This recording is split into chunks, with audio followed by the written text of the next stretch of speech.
Olá, estou aqui gravando os 3 argumentos que não receberam refutação de nenhum cientista depois de 8 anos de testes e debates na internet. São 3 argumentos simples de entender. O primeiro a gente classifica como numerologia da paleontologia do T, ou argumento do T. Ele é um argumento simples. Hoje nós temos uma estimativa de termos mais ou menos 10 milhões de espécies e catalogadas, gêneros, espécies, famílias. E no registro fóssil, em 543 milhões de anos, a gente tem catalogado apenas 300 mil espécies, sendo que 84% são antrópodes, insetos e pequenos animais. Então nós temos um registro fóssil muito pobre em relação à biodiversidade que temos hoje, demonstrando que há uma grande diferença entre o que ocorre hoje do que ocorreu durante esses 543 milhões de anos. Se não bastasse essa contradição, nós ainda percebemos as espécies em estase. Elas não sofrem grandes modificações no registro fóssil, elas estão iguais durante muito período de tempo. Isso também é uma grande contradição que gerou a substituição do gradualismo evolutivo de Darwin e Lyell pelo pontualismo de Stephen Gould e Eurege. Então, nós estamos fazendo uma terceira observação, que dada muito diversidade hoje, 10 milhões, a estimativa hoje catalogada tem 1.800.000 espécies, mas nós temos uma estimativa de ter 3, 5, 10 milhões de espécies hoje no planeta, muitas das quais não foram catalogadas. E fora isso, a gente percebe a especiação em tempo real. Você tem espécies transformando-se em outras em um tempo real, um tempo que dá para acompanhar, às vezes durante poucos anos. Então tudo isso nos faz concluir que as espécies têm um alto poder de modificação. Elas são, como Darwin mesmo cita no Origem das Espécies, Spencer, que diz que as espécies são plásticas. Elas se modificam com muita facilidade. Uma espécie pode se transformar em outra com muita facilidade. O criacionismo enxerga isso, mas com um limite denominado tipo básico, que envolve espécie, gênero e até família em alguns casos, mas demonstra que não há emparelhamento cromossômico, possibilidade de cruzamentos artificiais, início de embrião entre um tipo básico e outro. Você tem animais muito diferentes, como o Chihuahua e o São Bernardo, que geram embriões férteis até, mas você não tem possibilidade de cruzamentos, por exemplo, do chimpanzé, o gorila com o homem, que são muito mais parecidos que o Chihuahua e o São Bernardo. Isso demonstra que há um limite de possibilidade de cruzamentos, e já foram testadas mais de 10 mil espécies, desde que Marshall lançou a hipótese do tipo básico em 1976, e o livro que está já na 6ª edição alemão, Evolução, livro texto crítico de Scharer, Siegfried Scharer e Juncker, eles apresentam uma vasta pesquisa demonstrando esses limites evolutivos. Então, essa pesquisa dos limites evolutivos, como hipótese científica falseável, já acontece em mais de 10 mil espécies. Nos faz concluir que não houve tempo para muita biodiversificação nos 543 milhões de anos, porque senão nós teríamos uma diferenciação de gêneros, de morfologia no registro fóssil muito maior do que temos. Teríamos uma diferenciação vasta nesses 543 milhões de anos. E não temos. Nós temos 300 mil, 84% ainda são artrópodes. Então, não houve tempo para biodiversificação. Como hoje existe tempo, nós temos aí 10 milhões. E muitas dessas espécies de hoje estão sendo fossilizadas numa quantidade incompatível com a quantidade que foi fossilizada em 543 milhões de anos. Ou seja, o modelo criacionista, segundo o argumento do T, numerológico, de número taxonômico, você tem uma matemática muito mais voltada ao modelo criacionista. Por quê? Porque o modelo criacionista fala que o Fanerozoico, o éon que contém a maioria dos fósseis, ele ocorreu em pouco tempo e matou, e sepultou repentinamente os ancestrais básicos da biodiversidade atual, ou seja, os tipos básicos que estavam mais próximos à criação. Então desses tipos básicos vieram toda essa biodiversidade atual, apesar de que 90% do registro fóssil se extinguiu, mas você tem dos sobreviventes o nascimento, né? O desenvolvimento evolutivo das espécies atuais biodiversificadas a partir desses tipos básicos. Então nós temos aí um quadro paleontológico muito mais condizente matematicamente, taxonomicamente com o criacionismo do que temos com o pontualismo e muito menos ainda com o gradualismo. Esse é o primeiro argumento, chamado argumento do T, que nós temos apresentado e não tem havido possibilidade de contra-argumentação, refutação durante vários anos. Só existem fugas de cientistas, de biólogos, as pessoas mandam que eu publique. Eu sou apenas um teólogo, sou um autodidata, mas eles não têm conseguido me responder e apenas apelam durante suas discussões aí, me xingam, tudo, falam que eu não entendo nada, mas ninguém argumenta nada contra isso. Segundo argumento também que a gente tem apresentado, desenvolvido, é chamado, que eu classifiquei da tese da hipervariabilidade ancestral. Quando a gente pega estudos em genética de população, a gente tem a seguinte conclusão, que quando você tem uma pequena população, ocorre um estresse homozigótico, consanguíneo, e esse estresse ameaça, né, de extinção qualquer espécie. Quanto menor é a população, menor é a possibilidade da sobrevivência da mesma, porque o estresse homozigótico vai se acentuando, né? A frequência de alelos deletérios nos cruzamentos de poucas possibilidades vai se acentuando, e isso vai prejudicando a possibilidade de sobrevivência daquela espécie. Logo concluímos que os estudos de genealogia da humanidade, por exemplo, já derruba a tese de muitos milhares de anos para a humanidade. Por quê? Você pega um estudo de estatística de genealogia do Instituto Yale, publicou em 2004, o Dr. Chang. Ele mostra que existe um ancestral comum para a humanidade há 3.000 anos atrás, estatisticamente falando. Ou seja, a humanidade vai, quando a gente recua no tempo, vai se afunilando em números. O número de cidades. A gente repara que a humanidade era um alogrupo ali no norte da África, né? No Oriente Médio, que foi se ramificando para o resto da humanidade e depois da imigração voltou a se reencontrar. Então você tem aqui, antes do dilúvio, você tem os negroides habitando aqui no Brasil, no México, no São Paulo. Tem registro fóssil de negroides em Lagoa Santa. Dr. Lund, paleontólogo, pai da paleontologia brasileira, ele apresenta aqui o homem de Lagoa Santa, um negroide.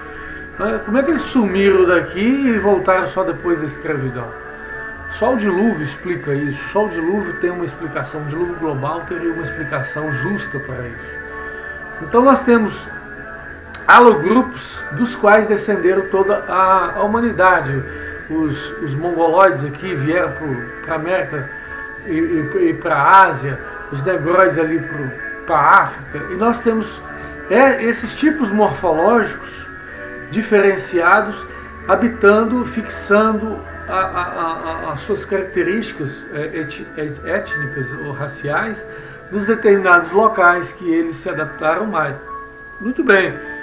E isso demonstra Também, como que a humanidade é recente, ela não pode ser muito longa, porque se você volta no tempo, você tem estatisticamente um número muito reduzido que não sobreviveria a um estresse homozigótico.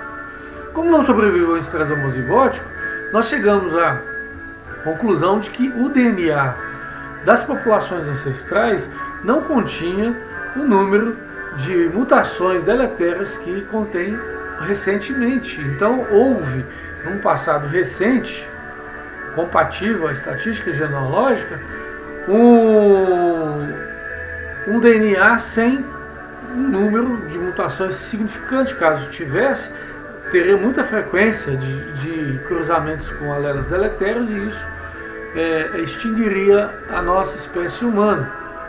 Então, fatalmente, nós chegamos a um modelo de um DNA mais perfeito, ou com menos defeitos de mutações. E isso combina com perspectivas como do Dr. J.C. Sanford. Ele escreveu um livro chamado Entropia Genética, onde vai mostrando o acúmulo de mutações deletérias no decorrer das gerações. Combina também com a tese do Dr. Gerald Crabtree, que mostra que o cérebro humano, há pouco tempo atrás, era muito mais eficiente, inteligente, as ligações neurais em cadeia estavam muito mais bem preservadas, visto que uma mutação apenas pode prejudicar um grande campo cerebral e diminuindo assim a inteligência humana. Então, tudo leva a crer que no recente passado a humanidade era com menor número de mutações deletérias, e esses número pequeno de mutações deletérias permitiria ela sobreviver ao estresse homozigótico dos cruzamentos consanguíneos que pequenas populações geram. Então esse é um argumento também que nos aponta para a Bíblia, para Adão e Eva, para criaturas perfeitas que Deus havia criado, inteligentíssimas, com DNA, sem sofrer a entropia que vem sofrendo no acúmulo de mutações deletérias. Muito bem, e o terceiro argumento que temos apresentado é o argumento da geologia catastrofista. Resumindo, nós temos como o Dr. Naor, eu tive um debate que durou 1 ano e meio, teve 9.000 réplicas e tréplicas, diante de 4 professores de geologia da USP, da UNB, da Unicinos, da Estadual da Bahia, e eles me enfrentaram na qualidade de teólogo, mas eles não sabiam que eu estava sendo ajudado por um geólogo. Então houve muitas baixarias, me xingando que eu não entendia de nada, sem saberem que eu estava sendo ajudado por um doutor em geologia, que foi professor da USP inclusive, que é o Dr. Naor. E durante esse 1 ano e meio de debate a gente aprendeu muito geologia. Eu tive que ler mais de 200 teses, tive que ler aquele livro Decifrando a Terra da USP, um livro muito bom, que é um livro básico de geologia. E durante o debate a gente chegou à alegre conclusão de que o criacionismo tem razão na geologia. Eu vou dar alguns exemplos aqui. Por exemplo, a extensão, a espessura, a largura, das formações de camadas sedimentares combinam com grandes transgressões marinhas, regressões marinhas, e não com formações gradualistas. Então, o que formou as camadas geológicas da Terra foi algo bastante energético e amplo e global. Então, nós não temos aí uma formação gradualista, e temos a formação simultânea das camadas geológicas, porque a estratificação espontânea, defendida pelo Dr. Berthaud, da França, ela é o único modelo que explica a formação em planos paralelos das camadas geológicas, onde os sedimentos são separados hidrodinamicamente. Os elementos de um mesmo aspecto físico-químico, eles vão se sedimentar antes ou depois ali Então, um elemento mais quadradinho, ele movimenta menos. O elemento mais redondo movimenta mais. O elemento que se gruda tem mais resistência para a movimentação. Então, eles vão se dividindo automaticamente durante grandes movimentos marítimos que houve na Terra durante o dilúvio global. Então, isso explica a separação automática, espontânea, das camadas sedimentares.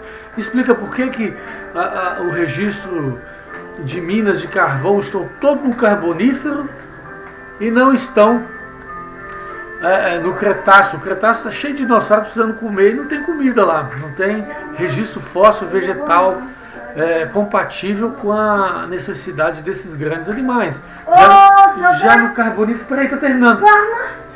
Já no Carbonífero tem um monte de minas de carvão e ali, concentrado ali. Então a gente percebe em movimentos hidrodinâmicos como que a água e as movimentações elas já separam automaticamente alguns tipos de sedimentação, e explicando assim por que as camadas geológicas têm uma determinada ordem nas suas formações. Então nós temos aí uma grande evidência do dilúvio global na formação geológica da Terra. E existem milhares de outras evidências, como os boulders, pedaços de crosta da Terra, como é que veio parar em cima da Terra.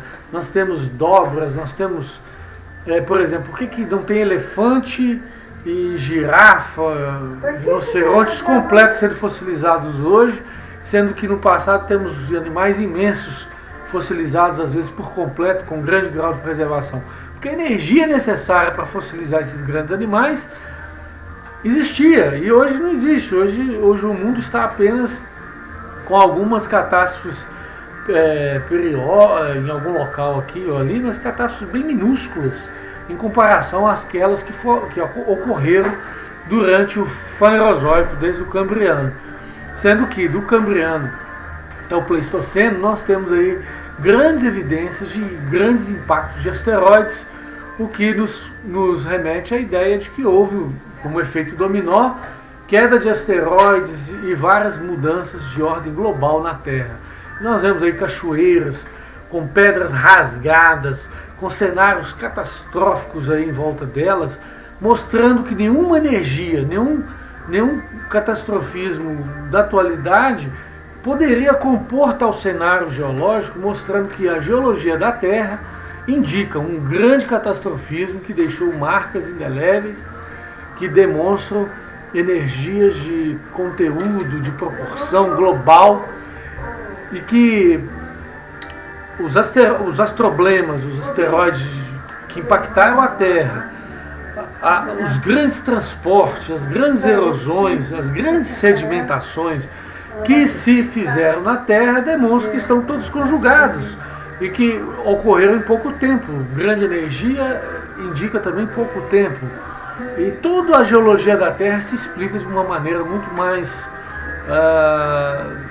lógica através da perspectiva de um catastrofismo global, de grandes tsunamis, de grandes marés, de grandes impactos de asteroides para a formação e extinção da maior parte dos animais da Terra, como ocorreu do Cambriano até o Pleistoceno, que seriam camadas já mais recentes e que sofreram ações mais gradualistas na sua formação.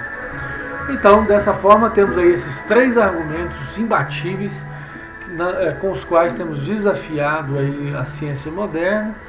Resumindo, é a paleontologia do T, o argumento numerológico taxonômico. O segundo é a hipervariabilidade ancestral. E o terceiro, a geologia catastrofista, indica um pequeno período para a formação do Cambriano ao Pleistoceno dentro do éon Fanerozoico. E aí nós temos apresentado esses argumentos com alguns artigos aí no site da Igreja Adventista da Nova Aliança e também no Centro Brasileiro de Pesquisa Criacionista. E todos estão convidados a estudarem aí. Não está pronto ainda, mas a gente vai ajeitando eles aos poucos. Já estamos divulgando para que estudantes e professores possam ter acesso e irem se inspirando a fazerem teses mais bem organizadas, mais bem testadas nos seus campos universitários respectivos, e assim possam glorificar a Deus, a Bíblia, que o nosso interesse não é financeiro ou acadêmico, o nosso interesse é exaltar simplesmente a palavra de Deus e permitir que estudantes universitários não caiam na teia do ateísmo, do materialismo, do naturalismo, que tenta evitar perspectivas sobrenaturalistas da realidade, como o diabo foge da cruz, no caso, né, fazendo a cruz fugir do diabo. Então a gente está aí pronto para qualquer questionamento, esclarecimentos. Um abraço a vocês, que Deus vos abençoe. Amém.